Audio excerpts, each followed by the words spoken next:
Social মিডিয়ায় Tollywood অভিনেত্রী স্বস্তিকা মুখার্জি একটি ছবি পোস্ট করেছেন।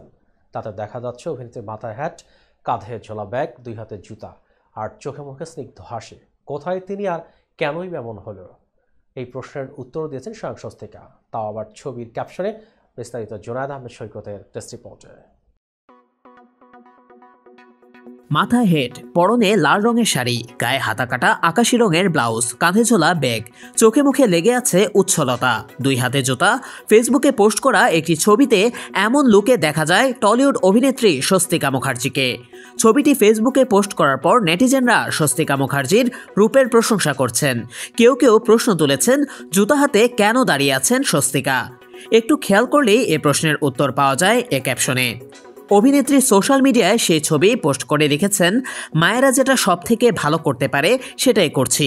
সঙ্গে থাকা এই বোচকা ব্যাগে গোটা সংসার নিয়ে চলছি, আর হাতে চপ্পল নিয়ে ঘুরছি যাতে অনুষ্ঠানের পর মেয়ে পড়তে পারে। হিল আসলে সাময়িক ব্যবহার করার জন্যই। মেয়ে অন্বেষা সম্প্রতি স্নাতকোত্তর ডিগ্রি অর্জন করেছেন লন্ডনের বিশ্ববিদ্যালয় থেকে, আর সেই প্রেক্ষিতেই মেয়ের গ্র্যাজুয়েশন অনুষ্ঠানে উপস্থিত থাকতে ব্রিটেনে উড়ে গিয়েছেন স্বস্তিকা মুখোপাধ্যায়। আর সেখানে গিয়েই রাজপথে জুতা হাতে ঘুরতে দেখা গেল এই অভিনেত্রীকে। ভক্ত অনুরাগীরা স্বস্তিকার এই পোস্টে নানা ধরনের মন্তব্য করেছেন। কৃষ্ণা সাহা নামে একজন লিখেছেন, মা তো মাই হয়, সে সেলিব্রিটি হোক আর সাধারণ, আমার মাও এমন করত যখন আমি প্রোগ্রাম করতাম। মামুন গাঙ্গুলি লিখেছেন, মা হলে তার বোচকায় সন্তানের সবকিছুই থাকে, এটাই হলো ভারতীয় বিশেষত বাঙালি মা। ঋষিকা ভক্ত লিখেছেন, তুমিই সেরা মা। অধরা ইসলাম নামে আরেকজন লিখেছেন, ক্যাপশনটা দারুণ, আর মানুষটার কথা না হয় নাইবা বললাম। প্রসঙ্গত, স্বস্তিকা মুখার্জি বর্তমানে লন্ডনে রয়েছেন। তার মেয়ে অন্বেষা স্নাতকোত্তর ডিগ্রি অর্জন করেছেন। এ উপলক্ষে মেয়ের সঙ্গে তার বিশ্ববিদ্যালয়ে গিয়েছিলেন তিনি। তারই ফাঁকে জুতা হাতে ক্যামেরাবন্দী হন এই অভিনেত্রী।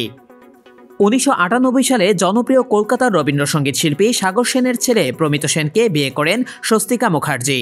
বাবা মায়ের পছন্দে এ বিয়ে করেছিলেন তিনি, কিন্তু কয়েক বছরের মধ্যে সংসার জীবনে ছন্দপতন ঘটে। ছোট শিশু কোলে নিয়ে শ্বশুরবাড়ি ছেড়ে চলে আসেন স্বস্তিকা। তারপর সিঙ্গেল মাদার হিসেবে কন্যা অন্বেষাকে বড় করেন এই নায়িকা। স্বস্তিকা মুখার্জি বরাবরই বাংলাদেশের জন্য তার ভালোবাসা প্রকাশ করেন। এমনকি দেশে চলমান ছাত্র আন্দোলন নিয়েও সরব হয়েছিলেন তিনি। গত 16 জুলাই বেগম রোকেয়া বিশ্ববিদ্যালয়ের শিক্ষার্থী আবু সাইদ পুলিশের গুলিতে নিহত হন। তার একটি স্কেচ নিজের ফেসবুকে পোস্ট করেন স্বস্তিকা। ছবিটিতে লেখা রয়েছে, বুকের ভেতর অনেক ঝড়, বুক পেতেছি গুলিকর। তিনি আরও লিখেন, আমিও তো সন্তানের জননী, আশা করব বাংলাদেশ শান্ত হবে। অনেকটা দূরে আছি, এই প্রার্থনাটুকুই করতে পারি। অন্ধকারের উৎস হতে উৎসারিত আলো, সেই আমাদের আলো। আলো হোক, ভালো হোক সকলের।